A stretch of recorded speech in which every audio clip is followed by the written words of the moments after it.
શાકની recipe share કરીશ. તો રીંગણને મેં ધોઈ અને કટ કરી લીધા છે અને એને પાણીમાં રાખ્યા છે, કારણ કે કાળા ના પડી જાય. તો સૌથી પહેલાં આપણે શેકેલો બેસન લઈશું.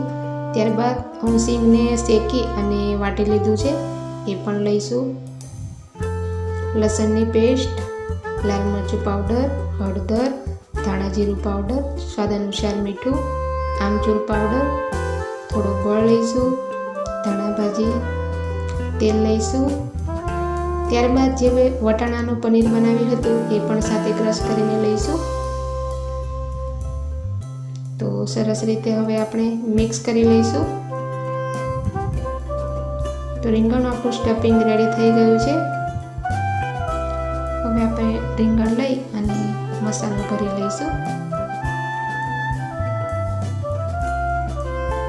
આવી રીતે આપણે બધા જ રીંગણને ભરી લઈશું.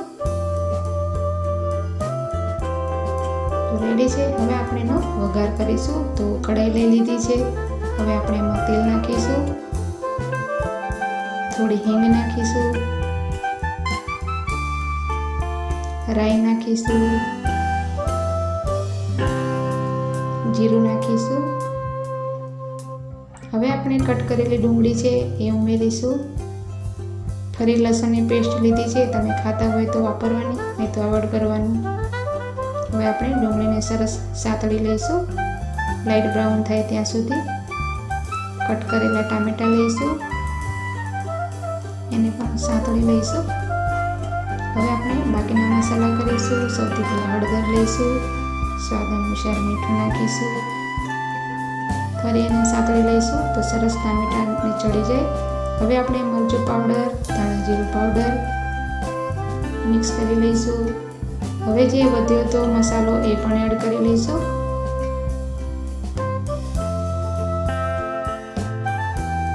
હવે થોડું પાણી લઈશું.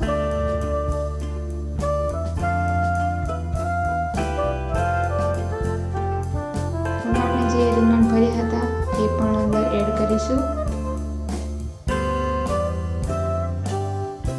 આવી રીતે બધા જ રીંગણ પેનમાં મૂકી દઈશું. હવે ઢાંકી અને ચડવા દઈશું. હવે આપણે રીંગણ ચડી ગયા છે કે નહીં ચેક કરી લઈશું. તો આવી રીતે તમે ચાકુ વડે ચેક કરી શકો છો.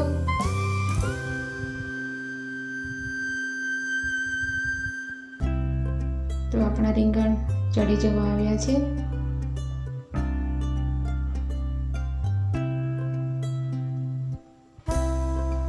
હવે ફરી ઢાંકી દઈશું.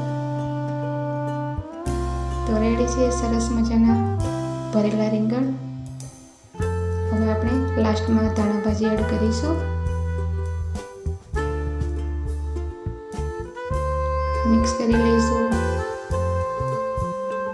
તો રેડી છે સર્વ કરવા માટે. જો તમને મારો વિડીયો ગમ્યો હોય તો લાઈક, શેર અને સબસ્ક્રાઈબ જરૂરથી કરજો. Thank you.